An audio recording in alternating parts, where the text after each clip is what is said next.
read 14 books in June and I want to tell you if they are worth you buying, borrowing, or avoiding. I started June with a reread that is 100% worth your time. This is the sequel to Empire of Exiles. Definitely buy this. Read it 8,000 times. It is so worth your time. If you love fantasy mystery and incredible characters that feel so genuinely real and some of the most intricately wonderful, real feeling world building, pick this series up. It is so fucking worth your time. Then I read 2 little novellas on my Cobo, which both of them are part of the same kind of series. The first one is How to Get a Girlfriend When You're a Terrifying Monster, and the second one is How to Get a Date with the Ice Queen or the Evil Queen. And both of these are by Marie Cardno, and I think they are worth your time. Honestly, borrow or buy, because if a cute little novella, perfectly sized story about a kind of eldritch monster getting pulled from her realm into a different realm and doing so with a human girlfriend and then going on a little adventure. And the second book that is very fairy tale-esque and has an interesting like subversion of the tropes of fairy tales.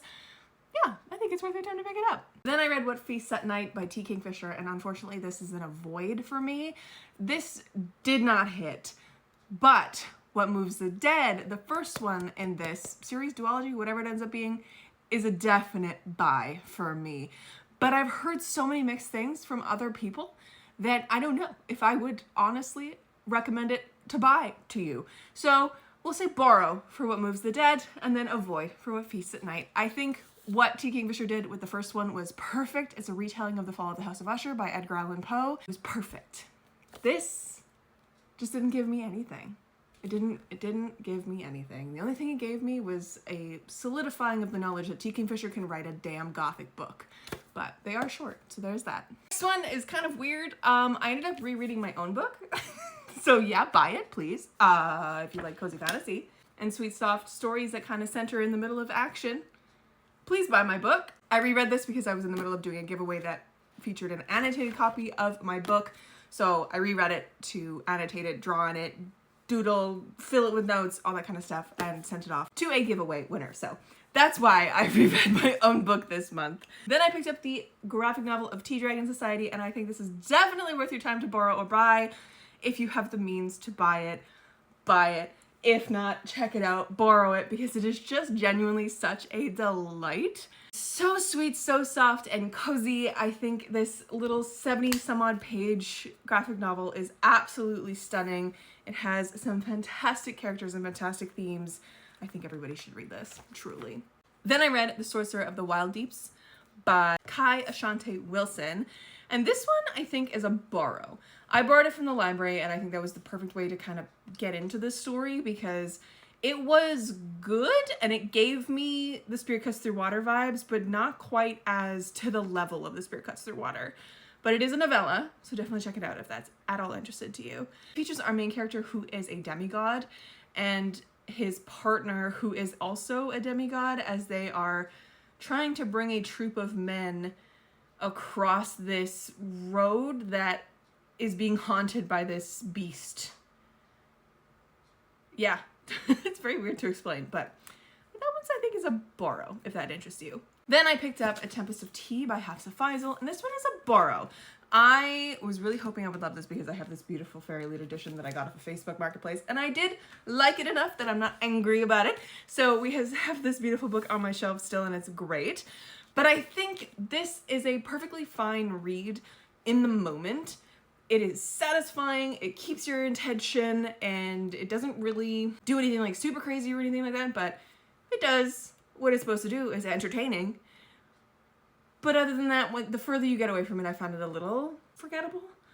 But I've heard some people really love it, so I think a borrow to just check it out if this at all interests you. It's about Arthi and Jenn, who run a tea house during the day that ends up being a blood house at night, and it is being threatened, and so they must perform a heist to try and save their business.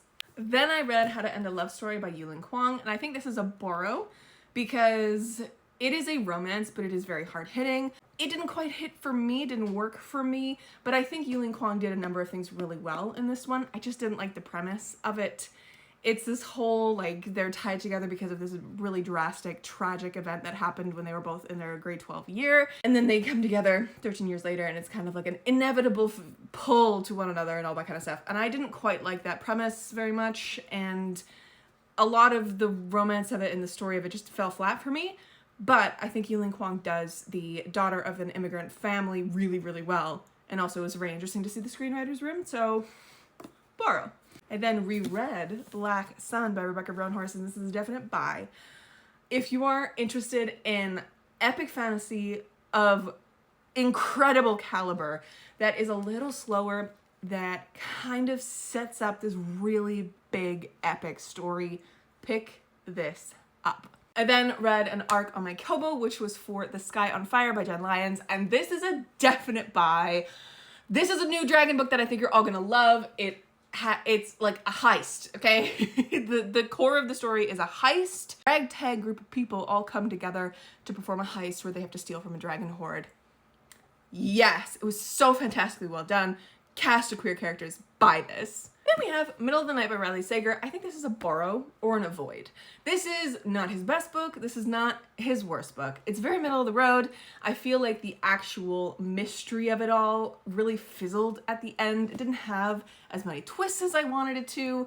It just kind of was, and it deals with Riley Sager's very first male POV. It's about this man who comes back to his childhood home 30 years after this event when he was 10 years old that changed his life.